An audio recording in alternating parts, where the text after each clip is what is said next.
Hello दोस्तों, आइए स्वागत है आप सभी का इस YouTube चैनल पे। और इस YouTube चैनल के द्वारा आज आप देखने वाले हैं एक ही वीडियो में माध्यिका, परिसर, बहुलक और माध्य कैसे ज्ञात किया जाता है।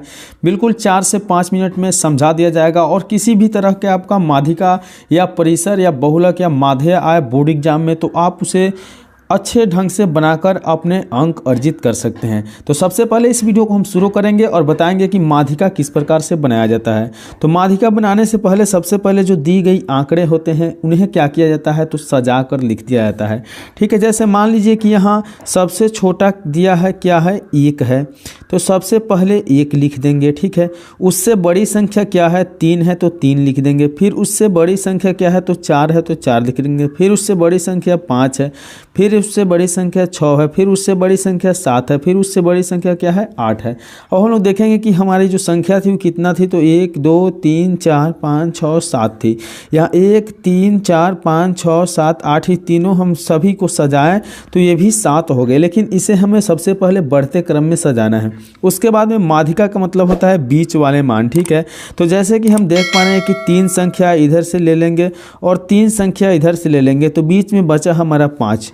तो आपका जो है माध्यिका कितना हो जाएगा, तो माध्यिका कंप्लीट यहाँ निकल जाएगा, आंसर 5। ठीक है, अगर वही आपको संख्याएं विषम नहीं हो, संख्याएं सम में हो, जैसे सम संख्या का मतलब हुआ कि 1 2 3 4 5 6 7 8 संख्या की संख्या कितना हो गया, 8 हो गया। तब इस अवस्था में हमें जो है माध्यिका कैसे ज्ञात करेंगे, तो सबसे पहले हल में हम क्या करेंगे कि इसे बढ़ते क्रम में सजाएंगे। तो 1 लिखेंगे, 2 लिखेंगे, 3 लिखेंगे, 4 लिखेंगे, 5 लिखेंगे और 6 लिखेंगे और 7 लिखेंगे और कितना लिखेंगे, 9। ठीक है, तो 1 2 3 4 5 6 7 8 हमारी टोटल संख्या कितनी है, 8 है। और 8 संख्या जो है सम संख्या में है। ठीक है, क्योंकि 8 जो होती है सम संख्या होती है, इसलिए इस संख्या की संख्या कितना है, 8 है। तो सबसे पहले हमें क्या करना है, तो 3 संख्या इधर से ले लेना है और 3 संख्या इधर से क्या करना है, हटा देना है। ठीक है, बिल्कुल यहाँ 6 तक से। अब हम मान लीजिए कि 4 को और 5 को भी शामिल कर लेते हैं इधर और इधर, तो हमारा तो माध्यिका कोई नहीं बचेगा। तो माध्यिका वाला स्थान जो है आपका 4 और 5 निकल गया। ठीक है, तो इसे हम लोग कैसे बनाएंगे, तो चूंकि लिखेंगे कि 4 और 5 के बटा में 2, क्योंकि 2 संख्या है इसलिए बटा में 2 कर देंगे। ठीक है, तो अब 4 + 5 बटा 2 करने के बाद हमारी मान कितना आ जाएगा, तो 4 में 5 को जोड़ेंगे 9 बटा 2 और 2 से जैसे हम कटा लेंगे तो कितना मान हो जाएगा, तो 4.5। अब हम लोग परिसर बनाएंगे कि परिसर किस तरह से निकाला जाता है। ठीक है, तो मान लीजिए कि कोई आंकड़े अगर दिया हो 2 3 4 8 5 6 7, तो परिसर कैसे निकालेंगे, तो परिसर निकालने के लिए फॉर्मूला आता है, परिसर बराबर लिखेंगे बड़ी संख्या माइनस छोटी संख्या। क्या होता है, फॉर्मूला होता है बड़ी संख्या माइनस छोटी संख्या। तो यहाँ बड़ी संख्या कितना है, तो देख लेंगे 2 3 4 8 5 7 में जो बड़ी संख्या है वो आपका कितना है, 8 है। और सबसे छोटी संख्या कितना है, तो 2 है। तो 8 में से 2 को घटाएंगे 6, यही हमारा क्या हो गया, परिसर हो गया। चलिए अब हम आगे निकालते हैं बहुलक और माध्य किस प्रकार से निकाला जाता है। तो आप लोग देख पा रहे हैं कि ये दिया हुआ है, एक प्रश्न हम एग्जाम्पल के रूप में लिए हैं कि प्रथम 5 पूर्ण संख्याओं का माध्य क्या होगा। इस प्रकार के प्रश्न बोर्ड परीक्षा में पूछे जाते हैं 1 अंकों का। तो देखिए हम सबसे पहले पूर्ण संख्या लिखेंगे, प्रथम 5 पूर्ण संख्या। तो प्रथम 5 पूर्ण संख्या क्या होता है, तो 0 1 2 3 4। ठीक है, 1 2 3 4 5 हो गया।